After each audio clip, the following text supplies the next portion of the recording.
ఆత్మ అహంస్ఫురణ ఆత్మ అహంస్ఫురణ సన్నిధిలో చిత్తానికి చితి, కష్టాలకు కురివి. ప్రాపంచిక కష్టాలు ఆత్మ ముందు మంచులా నీరు కారిపోతాయి. అంటే అర్థం ఏంటి? అహంస్ఫురణ సన్నిధిలో చిత్తానికి చితి, కష్టాలకు కురివి అంటున్నారు గురువుగారు. ఉమ్, అనగా అంటే అహంస్ఫురణలో అహంస్ఫురణగా ఉన్నప్పుడు కష్టాలు అనేవి లేవంటున్నారు ఇక్కడ. ఎందుకని? ఉమ్, సృష్టి లేదు అక్కడ, జీవుడు లేడు, జగత్తు లేదు, జనన మరణాలు లేవు. అది గురువుగారు. కారణం. ఉమ్, ఇక్కడ నీకు సుఖ దుఃఖాలు మూలము తెలియకపోవటం వల్ల వచ్చింది. తెలియటం అంటే మూలంగా ఉండని స్థితిలో ఉన్నావు కాబట్టి. ఆ, సంస్మరణగా ఉంటే ఏ గొడవ లేదు. ఇప్పుడు కూడా స్మరణమయంగా నిలిచినప్పుడు ఈ అహంకారము బయటికి రాలేదు. ఇంకా గురువుగారు. నువ్వు అనుకునే బంధాలు ఉండవు,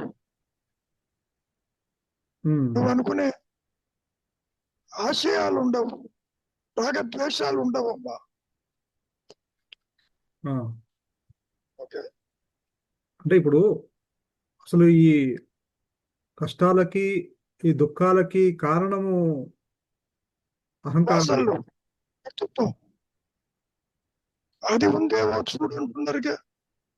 సరే, అవి ఉన్నాయి అనుకోండి గురువుగారు. కష్టాలు ఉన్నాయి, దుఃఖం ఉంది, ఉంటే ఉంటాయి. పట్టించుకోకపోతే అహంకారం ఉన్నా కూడా పట్టించుకోలేదు అనుకోండి, దానివల్ల ఆత్మలో సంసిద్ధులు అవ్వాల్సిన అవసరం ఏంటి? ఒక నిమిషం. నేను కష్టపడుతున్నాను, నేను దుఃఖిస్తున్నాను అనేవాడు ఉన్నాడా? అంటే వాడు ఉండాలిగా. అది కరెక్టే. అసలు అంటే దాని గురించి కూడా ఆలోచన లేకపోతే ఇంకా ఆత్మగా సంసిద్ధులు అవ్వాల్సిన, ఆత్మలో ఉండాల్సిన అవసరం లేదు కదా అంటున్నా. అంటే అహంకారంగా ఉండి ఈ జీవభావన ఉన్నా కూడా కష్టం వచ్చింది, దాన్ని స్వీకరించలేదు అనుకోండి, వస్తే వచ్చింది అన్నట్టుగా ఉంటే పెద్ద నష్టమేం కాదు కదా అంటున్నా. స్వీకరించకుండా ఉండే స్థితి నువ్వు అనుభవించాల్సింది ఉంది ఇక్కడ. ఉమ్, ఎప్పుడైతే పిడికెడు ప్రారంభంతో ఈ మాయలోకి వచ్చావో, ఎందుకు వచ్చావు? స్వీకరించాలా వద్దా అంటానే కాదు, అనుభవించడానికి వచ్చాడు. గురు. సరే, అనుభవిస్తాము, అనుభవించేది అనుభవిస్తాము. దాన్ని పెద్ద డిఫికల్ట్ గా చూడకపోతే వచ్చే నష్టమే ఉండదు కదా. ఆత్మలో సంసిద్ధులు అవ్వాల్సిన అవసరం లేకుండానే దాన్ని కొట్టిపారేయచ్చు కదా అంటున్నా. అట్లా గుర్తుపరుస్తావు. ఉమ్, ఉమ్. పునరపి మరణం పునర్జనంలో పోతున్నావుగా,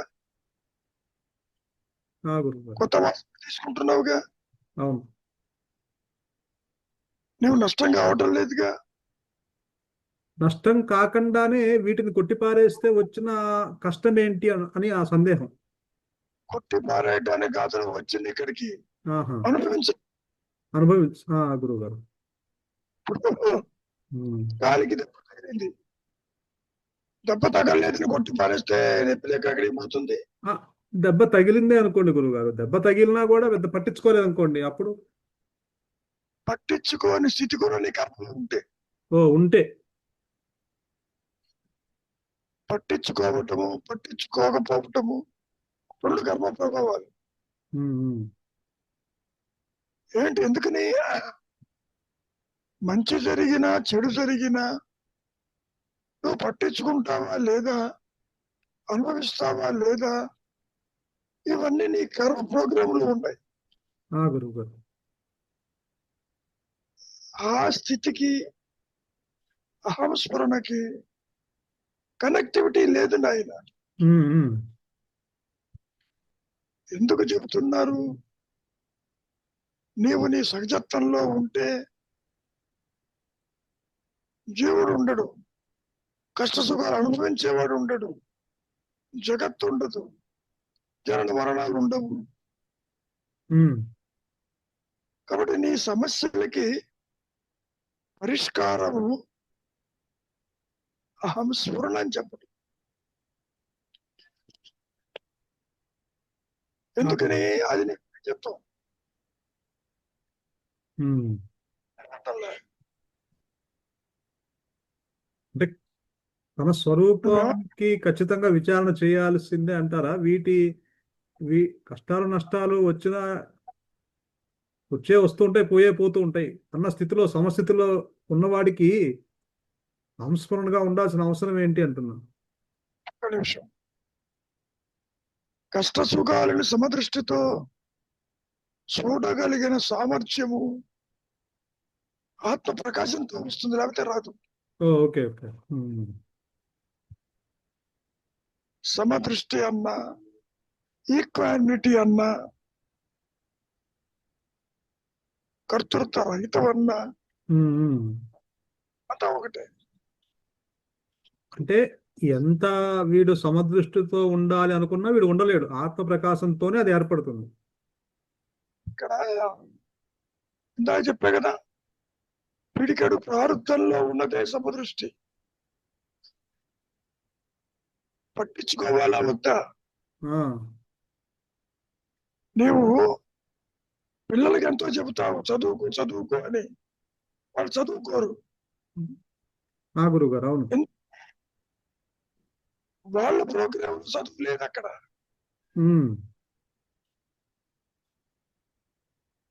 చెప్పినంత మాత్రాన మారటము, చెప్పకపోతే చెడిపోవటము అలా ఉండదు నాయన. ప్రతి జీవుడు ఎవడి ప్రోగ్రాం వాడు వస్తాడు. గురువు, నీకు ఆలోచన వస్తుందంటేనే కర్మ ప్రభావాన్ని బట్టి ఆలోచన వస్తుంది. అవును.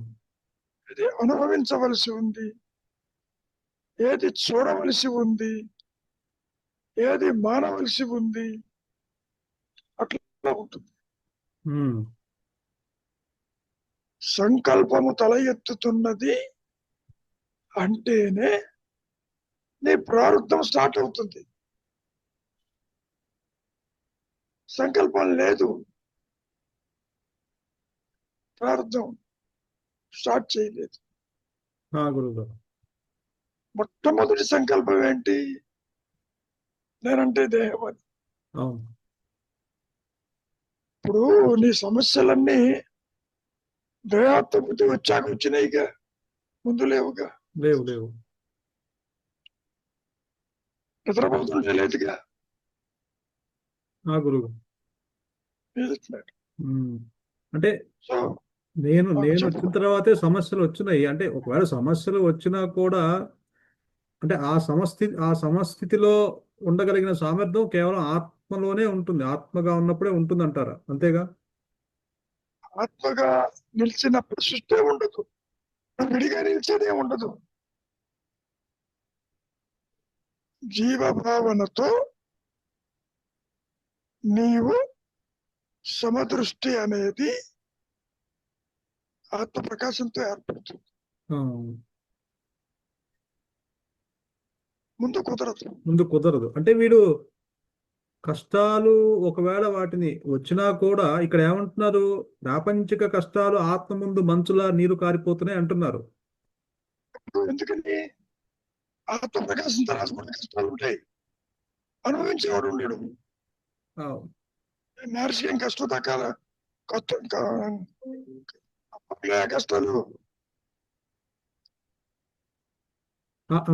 ఆత్మ ప్రకాశం జరిగిన తర్వాత కూడా ఆయనకి రుణం వచ్చింది, క్యాన్సర్ రుణం వచ్చిందిగా.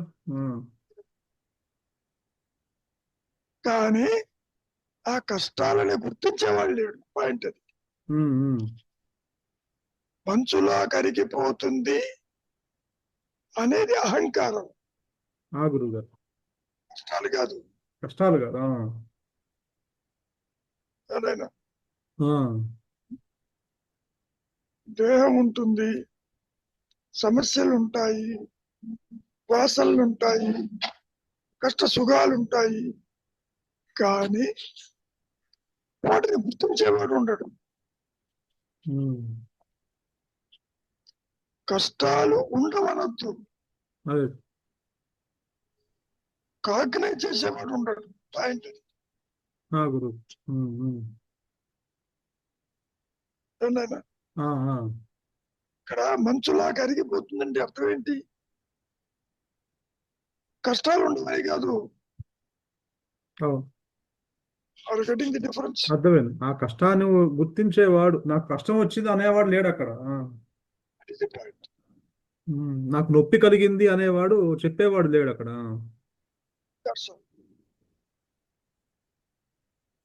దేహానికి ఏం జరగాలో అది జరుగుతూ ఉంటుంది. అవును. ఏది రావాలో వస్తుంది, ఏది పోవాలో పోతుంది. అంటే ఇప్పుడు ఎంతటి వారికైనా అహంకారంగా ఆ నేను తలంపు వచ్చినప్పటికీ కష్ట సుఖాలను సమదృష్టితో ఎంతటి వాడైనా చూడలేడు అసలు. అంటే ఎప్పటికైనా వాడు దుఃఖాన్ని అనుభవిస్తున్నాను అనాల్సిందే అంటారా? సమదృష్టి అనే పదం కృష్ణ పరమాత్మ కూడా గీతలో చెప్పాడు. అవును. పండిత సమదర్శన అన్నాడు. పండితుడు అంటే ఏమిటి? మూలం తెలిసిన వాడని. శాస్త్రం చదువుకున్నాడని కాదు. గురువు. అంటే మంచి వచ్చినా చెడు వచ్చినా ఈజ్ నాట్ బాధర్డ్ అని చెప్పటం. అది ఉన్నా లేకపోయినా బాధపడ్డు. ఎందుకని? బాధపడేవాడు ఉండడు. అహంకారం నష్టమై ఉంటుంది. అంటే అహంకారం నష్టం కాకుండా అలా ఉండలేరు అంటున్నారు. అలా ఉండలేరా గురువు గారు? అది ఇంపాసిబులా? ఉంటాం.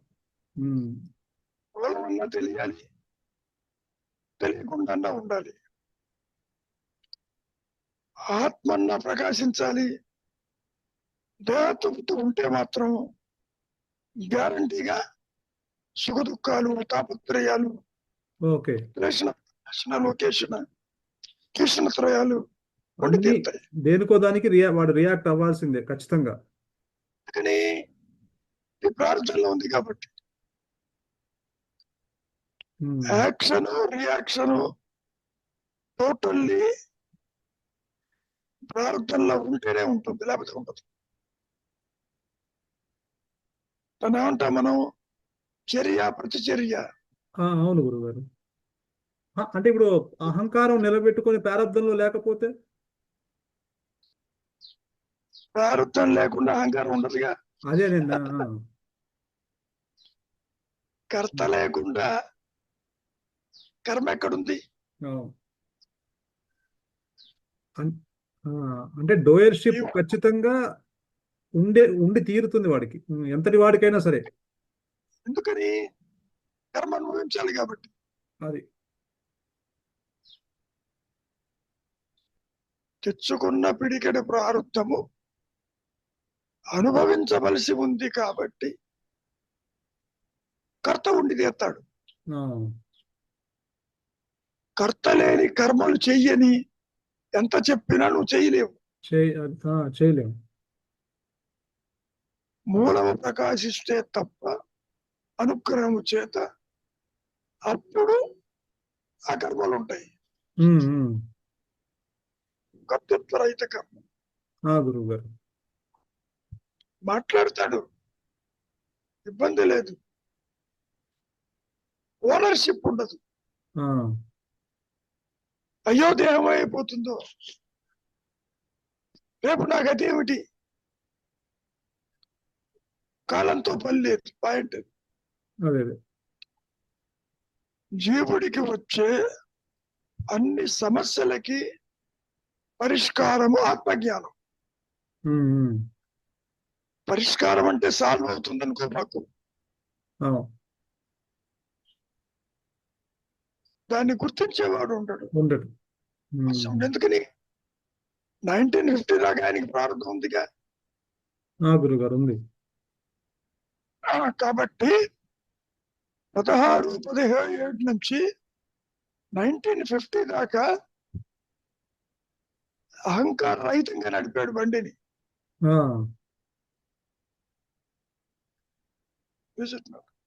గురువు గారు. ఆయనలో ఎన్నో ముళ్ళు గుచ్చుకుంటేనే ఎన్నని తీస్తామన్నాడు. మరి ఆ స్థితిని మనం ఎలా అర్థం చేసుకుంటాం? ఒక్క ముళ్ళు గుచ్చుకుంటేనే 2 రోజులు ప్రయాణాలు మానేస్తారు. గురువు గారు, అవునవును. అదే, అంటే ఇక్కడ ఎంతటి వాడికైనా సరే అహంకారం ఉన్నంత వరకు వాడు కష్ట సుఖాలు, ఆ డోయర్షిప్, కర్తృత్వ భావన అన్ని ఉంటాయి. ఇంకోటి, జ్ఞానికి అజ్ఞానికి ప్రారంధం కామనం. గురువు గారు. కర్తతో కూడిన ప్రారంధము, కర్త లేని ప్రారంధము. అట్లా పుట్టిన ప్రతి జీవికి birth and death is already fixed. ఎప్పుడు ఎక్కడ తిరగాలి, ఏం చెయ్యాలి, ఏం మారాలి, ఈ ఖాయంగా ఉంటుంది. వాసనలు కూడా ఇద్దరికి ఉంటాయి. మనం ఎంత చెప్పుకున్నా వాసన రాహిత్యమే ముక్త స్థితి అని అలా ఉండదు.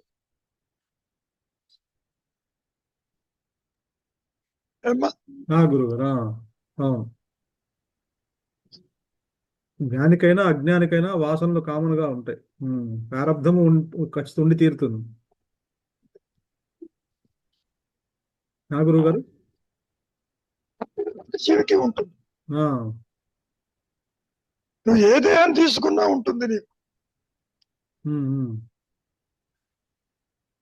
ఒక మానవుడికి కర్తృత్వం మాకు సృష్టి జీవరాశుల కర్తృత్వం ఉంటుంది. గురువు. ఒక చీమ కదిలిపోతూ ఉంటే అర్థం పెట్టామనుకో, అక్కడి నుంచి పోతుంది. అవును. ఎలా పోతుంది? ఆ సెన్సెస్ అన్ని వాటికి పనిచేస్తున్నాయి. వాటికి కూడా దానికి ఉండేటువంటి ప్రోగ్రామ్ దానికి ఉంది. గురువు, అవును.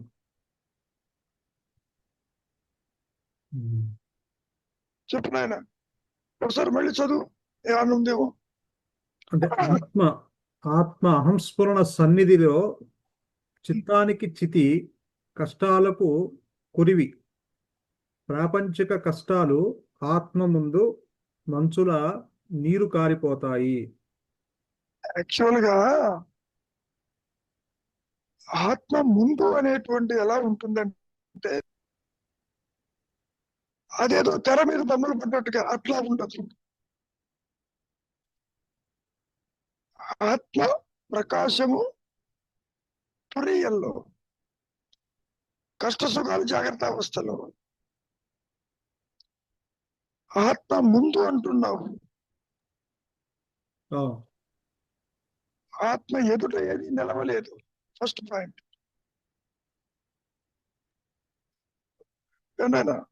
గురుగారు, వెలుగు ఎదుట చీకటి ఉండదు.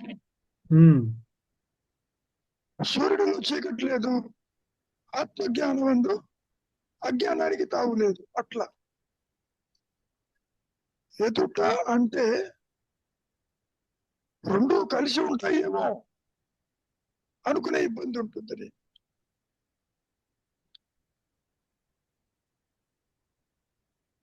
ఇప్పుడు వెలుతురు ఎదుట చీకటి ఉండదు, ఇది అర్థం అవుతుంది నీకు. అవును. ఆ విధంగా ఉండదు.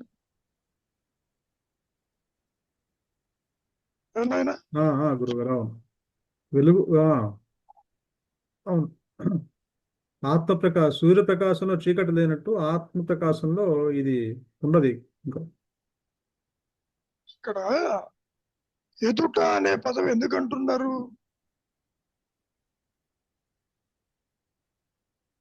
నీకు అంతవరకు.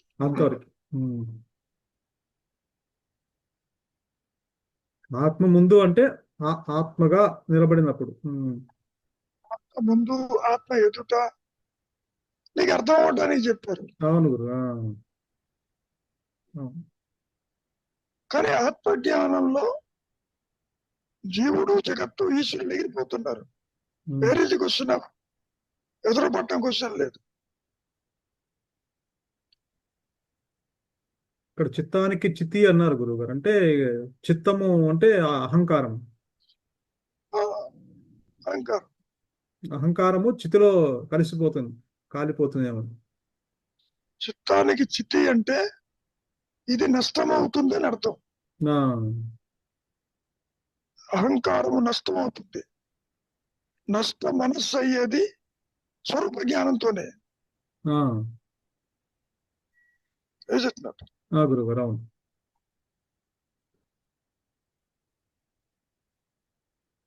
అంటే ఆస్తికుడికైనా ఇంకేమైనా నాస్తికుడికైనా వాడు కష్టాలు, దేవుడు ఉన్నవాడికి కష్టాలు ఉన్నాయి, దేవుడు లేడు అన్నవాడికి కూడా అహంకారం ఉంటుంది కాబట్టి వాడికి కష్ట నష్టాలు ఉంటాయి. అంతేకాదు, అహంకారం నష్టమైనా కానీ జీవన్ముక్తులు కూడా ఉంటాయి. ఆ, కానీ కాగ్నిషన్ ఉండదు, గుర్తించడు. ఆ, కష్టాలు తొలగిపోవును ఆయన. దేహం ఉన్నంత వరకు కష్టాలు ఉంటాయి. ఉమ్, ఉమ్, ఉమ్. గురువు గారు. అదేనండి. ఇంకేమైనా ఉందా? శరీరంతో ఉన్నాడు కాబట్టి శరీరానికి సంబంధించిన వ్యాధులు రావచ్చు. అవును. ఏదైనా కానీ మనస్సు ఉండదు కాబట్టి మనస్సుకు సంబంధించి అది గుర్తించేది ఉండదు కాబట్టి అది బాధ బాధ ఉండదు, అక్కడ దుఃఖం ఉండదు. గుర్తించటం కాదు, అహంకారం ఉండదు, ఉండదు. ముడితిగిపోతుంది. నువ్వు గట్టిగా అడిగావనుకో, ఆ దేహానికి ప్రాబ్లం ఉంది అంటాడు, ఆ, లేదని చెప్పడు. గురువు. రక్తబీజ మనస్సుతో గుర్తిస్తున్నాడు కానీ అవునవును. ఉంటే ఉంటే ఓ పక్కన అన్నాడు పైగా. ఇప్పుడు మరణమైతే ఉందిగా దేహానికి. ఆహా, అంటే కాగ్నిషన్ లేదనుకో, అవును. కన్ఫ్యూజన్ లేదు. There is a difference. గురువు. చేతికి 1949లో వ్రణం వచ్చినప్పుడు వ్రణం లేదంటలే, ఉమ్, వ్రణం ఉంది లే అన్నాడు. అవును. ఉంటే ఉందిలే అన్నట్టు. అవును. అంతేగాని చేతికి ఏమి లేదల్లే. గురువు గారు. అవునవునవును. తీసి పారేయాల, ఆ కష్టాన్ని తీసి పారేయాలి. అవును. అంటే ఇది కాగ్నిషన్ ఉంది, ఆ, ఆ, కాగ్నిషన్ లేదనొద్దు. వర్ణాన్ని గుర్తించేది ఉంది. గుర్తించాడుగా. గుర్తించాడు. మీరు అనవసరంగా ఎందుకు అనస్థిషియా ఇస్తారా అన్నాడు. అవును. సరే మీ ఇష్టం, ఇస్తే కోసుకోండి అన్నాడు పైగా. అవునవును. నాకేం పర్వాలేదు అన్నాడు. ఎట్లా చెప్తున్నాడు ఉమ్. చెప్పండి ఆయన. గురువు గారు. అంటే అక్కడ గుర్తించేది ఉంది, అంటే దగ్ధబీజ మనస్సుతో గుర్తించారు దాన్ని. గుర్తించినప్పటికీ కోసుకోమన్నాడు. ఉమ్, ఉమ్. అది ఉన్నా లేకపోయినా నాకే ఇబ్బంది లేదు పొమ్మన్నాడు. ఆ, గురువు గారు. నాకు అంటే ఉమ్. ఆ స్థితి మనకి ఇక్కడ అర్థం కాదు. అర్థం కాదు. అవునవును. చిన్న ఇంజక్షన్ ఇప్పుడు ఇస్తేనే అమ్మా అయ్యా అంటుంటాం. అవును. మహర్షి వెరీ రేర్లీ అవును. he expressed anxiety on certain occasions. ఉమ్. ఇగో ఇక్కడ ఏదో పెయిన్ గా ఉంది, ఇంకా ప్రాబ్లం ఉంది అంటుండేవాడు ఆయన. గురువు. లేదని కాదు, ఓ. మనస్సు తూకింది అంటే కాకనిచ్చేస్తుంది. అంటే ఆ సమయంలో అక్కడ అనస్థీషియా లేకుండా ఆ వ్రణాన్ని కోసినప్పుడు అప్పుడు ఆ నొప్పి తెలియలేదంటే ఆయన పూర్తిగా ఆత్మలో సంసిద్ధమై ఉంటాడు ఆ సమయంలో. ఉన్నప్పటికీ ఆపరేషన్ చూస్తున్నాడు, నవ్వుతున్నాడు, మాట్లాడుతున్నాడు, కట్టు కడుతున్నారు, ఉమ్. 2-3 సార్లు కట్టు కట్టారు. ఆ, ఉమ్. పూర్తిగా దేహ స్ఫురణ స్మరించి ఉన్నాడు కాబట్టి మనకు అలా అనిపిస్తుంది. ఆ,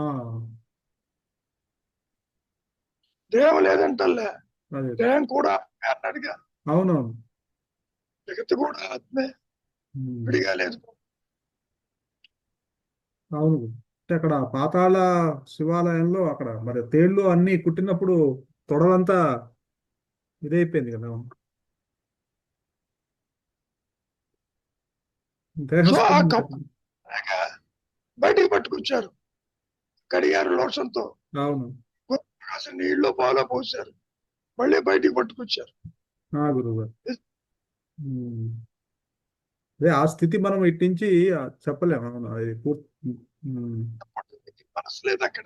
లేదు. అవును, అసలు దేహస్ఫురణ అనేది ఇంక అసలు 16వ ఏట నుంచి మళ్ళీ శరీరం పడిపోయే వరకు లేదు. దేహం రాలిపోయినా కానీ ఇది నాట్ కన్సర్న్. గురువు గారు. ఉమ్,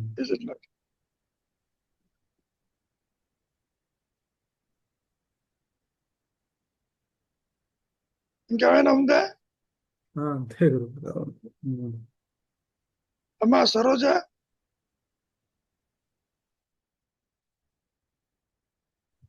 గురువు గారు.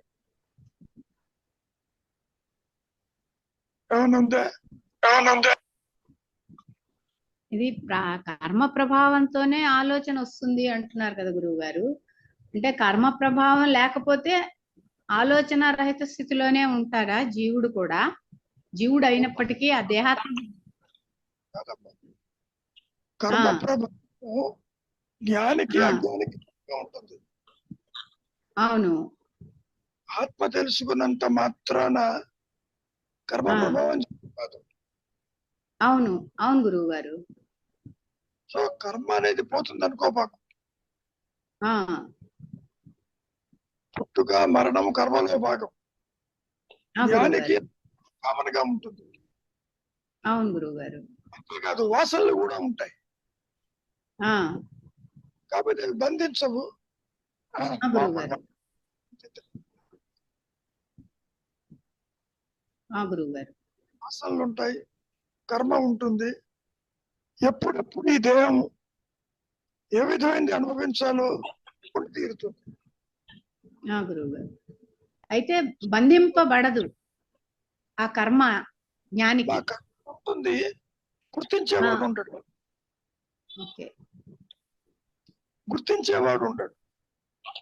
అంటే భగవాను అప్పుడప్పుడు ఈ మోకాళ్ళు నొప్పులు ఇలా వచ్చినప్పుడు ఆ ఆర్థరైటిస్ పెయిన్స్ ని అప్పుడు చెప్పేవారు, అప్పుడప్పుడు చెప్పేవారు కదా, ఈ నూనె రాసుకోకపోతే నేను నడవలేను అనేవారు. అర్థమేంటి? మనస్సు ఉంటుంది, కాగ్నిషన్ ఉంటుంది అకేషనల్ గా. ఎప్పుడు ఆత్మ ఉంటుంది. గురువు గారు అది వచ్చినప్పుడు చెప్పేవారు అనమాట, అది బయటికి వచ్చినప్పుడు ఈ పెయిన్ వస్తుంది అని. కాదు మనస్సు దాన్ని కాంటాక్ట్ అయినప్పుడు. ఓహో, నౌ ఐ గాట్ ఇట్.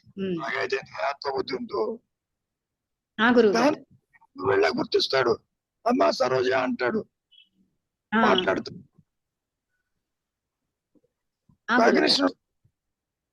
ఎవరో ఫ్రెండ్ కనపడితే ఫ్రెండ్ గుర్తిస్తాడు, మాట్లాడతాడు. అవును గురువు గారు.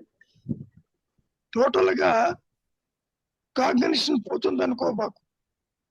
గురువు గారు. నీవు ఫలాని వాళ్ళ బంధువుని ఎలా చూస్తావు అన్నప్పుడు అందరిలాగే అన్నాడు. అవును గురువు గారు. అవును, నీ వాడిని కాదు, ఒకే రీతిలో అట్లా చూసు.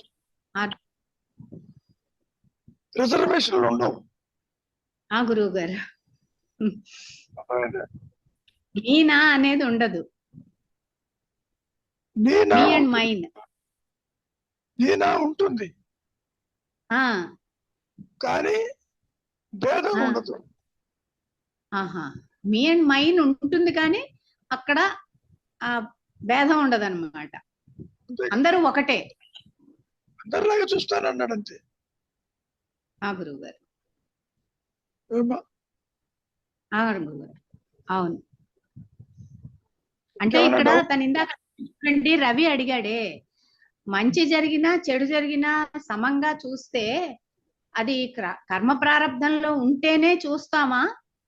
అంటే అంతేగా మరి. ఆత్మ అంటే ఇప్పుడు ఆత్మశక్తి నష్టం అవ్వక్కర్లేదు, అహంకారం నష్టం అవ్వక్కర్లేదు, కానీ ప్రారంధంలో ఉంటే ఆ మంచి చెడు సమానంగా తీసుకునే అవకాశం వస్తుందా గురువు గారు? ఎంత అవకాశం వచ్చినా ఆ ఆత్మస్థితి ప్రకాశంతో సమానం కాదు. అవును, అవును గురువు గారు. బట్ సమ్ టైమ్స్ మనం ఆ అవకాశం వచ్చే ఇది ఉంది కదా అంటున్నాను. అంటే ఇది ఇప్పుడు తను ఉంది అన్నాడు కదా. కదమ్మా. ఇది ఉందంటే ఆ అర్థం ఏంటి? ఆ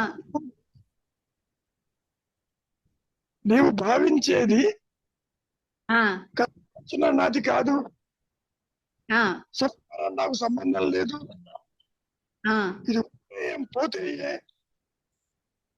అని అనుకోడు. ఆ అంటే ఇప్పుడు ఒక ఫర్ ఎగ్జాంపుల్ ఒక 100 రూపాయలు పోయింది అనుకోండి, పోతే ఇది నాది కాదు అందుకని పోయింది అని భావించాను అనుకోండి, ఉమ్. అప్పుడు దాన్ని ఏమంటారు? దాన్ని నీ కర్మలో ఉంది గడిపోయింది అనుకుంటే కర్మలో ఉందంటే అంతేనా? అది ఆత్మస్థితి కాదు. ఆహా, ఆత్మస్థితి అనట్లేదు గురుగారు, కానీ బట్ అది అది ఒక మంచి దీని కింద తీసుకోవచ్చా అంటున్నాను. లేదమ్మా, ఆ మంచి చెడు కాదు ఇక్కడ పాయింట్. అది నువ్వు ఏమి ప్రారంభంలో ఉంటే అలా తీసుకుంటాను. వినమ్మా విను, నువ్వు ఏమీ చేయనప్పుడు ఆ వాసు ఉంది పోయింది అంటావు, అది కూడా నీ కర్మలో ఉండి అంటావు. ఆ లేకపోతే రాత్రంతా విచితో కూర్చుంటావు ఎక్కడ పోయిందని. ఆ గురువు గారు, అంటే చింతించకపోవడం అనేది అక్కడ నా ప్రారంధంలో ఉంటే జరుగుతుంది. Now I got the point. నువ్వు ఎక్కడో పారేసుకుంటావు, ఇంకో చోట అవును, వెతుకుంటావు, కరెక్ట్. ఇక్కడ పోయింది అనుకుని నువ్వు దాని గురించి చూసు. పట్టించుకో, అంటే ప్రారంధంలో లేకపోతే దాని గురించి పట్టించుకోను, ఇంకా ఆలోచించను, వెతకను. అమ్మా, ప్రారంభంలో ఉన్నదే జరుగుతుంది. అవును గురువు గారు, అంటే నేను పోగొట్టుకున్నాక దాని గురించి వెంపర్లాడకుండా వదిలేశాను అనుకోండి, అది కూడా ప్రోగ్రామ్డే అంటారా? అది ప్రోగ్రామ్. అది ఆహా. చాలా మంది మన వాళ్ళ ఇళ్లలో దొంగలు పడి వెండి బంగారం తీసుకుపోతారు, ఏమీ అవును. లేకపోతే ఏమనుకుంటారు? వెరీ ఇస్ ఆల్టర్నేట్, అది కరెక్టేలేండి. తీసుకుపోయినాడు అంటాడు. మహర్షి ఆశ్రమాల్లో కూడా పడ్డారుగా, అవును, తీసుకుపోయినారు. పడ్డారు గురువు గారు. అవును. కనుక కర్మ ప్రభావము జీవుణ్ణి నడిపిస్తుంది అంతవరకు. ఓకే గురువు గారు. నేను పట్టించుకోలేదు కాబట్టి ఇది ఉత్తమమైన లక్షణం అనుకుంటున్నావు, అదేం కాదు. అది ప్రోగ్రామ్ లో ఉంది కాబట్టి అలా జరిగింది అంతే. కాదు, వేరే ఆల్టర్నేట్ లేదు నీకు. అట్లా కాదు గురువు గారు, నేను దాని గురించి ఆలోచించి మనసు పాడు చేసుకోకుండా ఉన్నానంటే అది ప్రోగ్రామ్ లో ఉంది. నేను అమ్మా, ప్రోగ్రామ్ ఉంటేనే హార్డ్ చేసుకో. అదే నేను అడుగుతున్నా గురువు గారు. ప్రతి ఆలోచన వెనకాల ప్యాకేజ్ ఉంటుంది. గురువు గారు, నువ్వు బాధపడాలా వద్దా, బంధాల్లో ఉండాలా వద్దా, బంధాన్ని వదిలించుకోవాలా వద్దా, ప్యాకేజ్. గురువు గారు, అర్థమైంది గురువు గారు. దీనికి సంబంధం లేదు. లేదని అర్థమైంది గురువు గారు, కానీ నాకు ఇది ఇందాక రవి అడిగాక నాకు కూడా అదే డౌట్ వచ్చింది, అందుకని అడిగా మిమ్మల్ని. అమ్మా, నీకు వేరే మార్గం లేక అలా అనుకుంటావు, అందుకంటే వేరే మార్గం లేదు. అవును. ఎంత అనుకున్నా అది ఉంటే బాగుండేది, అది కొనేదాన్ని, ఇది కొనేదాన్ని, అప్పు తీర్చేదాన్ని. ఎందుకు ఇక్కడే ఉన్నాడు మనకి. Ravi has last so many things.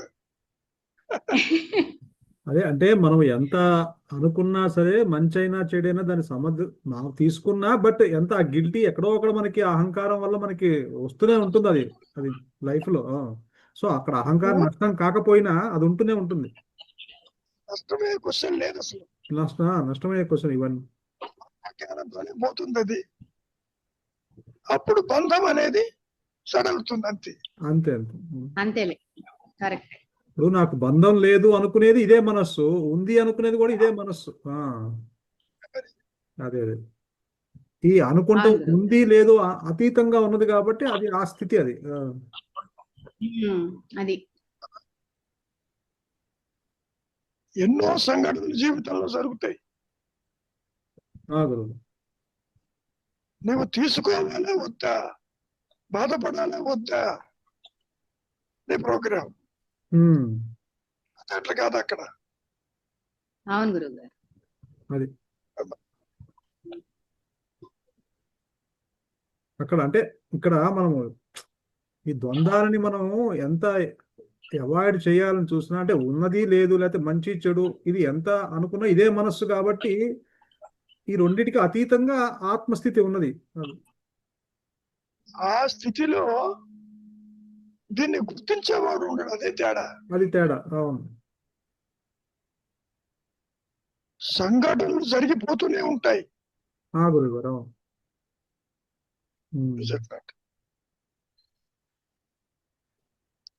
మహర్షి కూడా దేహశుద్ధి అయింది, రాడుతో కొట్టెళ్ళారు పాపం. అవునవును గురువు గారు. మహర్షికి బడితో పూజ చేశారన్నాడు పైగా. అవునవును. ఒక సన్యాసి కూడా ఏదో ఉమ్మేశాడన్న సంఘటన కూడా రాశారు ఎక్కడో.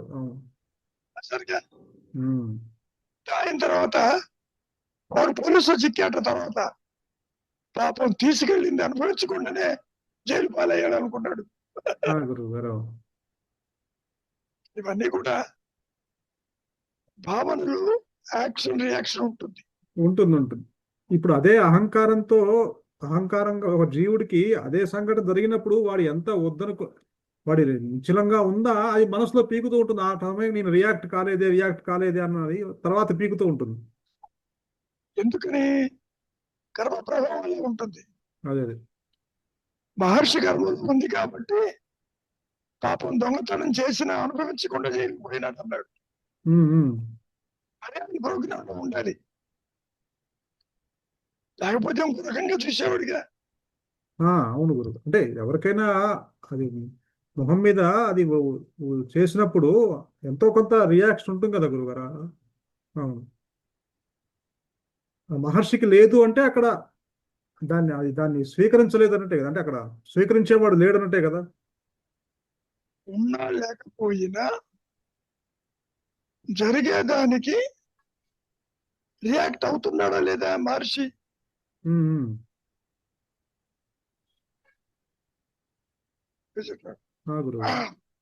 ఆశ్రమవాసులు దొంగలు పడ్డప్పుడు వాళ్ళు కొట్టపోయినారు. వాళ్ళని కొట్టొద్దు, మనం సాధువులం, వాళ్ళ పని వాళ్ళు చేసుకొని ఇవ్వండి అని యాక్సెప్ట్ చేశాడు. పాయింట్ అది యాక్సెప్ట్ చేస్తాడు. Let us not resort to any violence. మరి మనసు ఉన్నట్టేగా గురుగారు. జరుగుతుంది, మనం ఏం చెయ్యొద్దు. ఏ జరగాలో జరుగుతుంది అని.